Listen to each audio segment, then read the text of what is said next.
Good morning. I'm just gonna share with you some of my protein that I will be eating today. I just finished baking this chicken. This is about 6 ounces.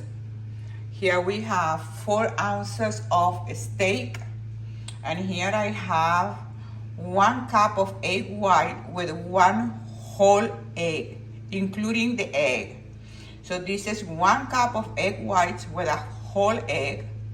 This is 4 ounces of steak. I don't eat it every day, but when I feel like my body needs it, I eat it. And then of course, usually what I have as a protein for my lunch is chicken. This time I just baked it. So I hope this help you because people ask me what are my proteins. So these are my basic proteins. With that, I say pow, you say wow. Pow!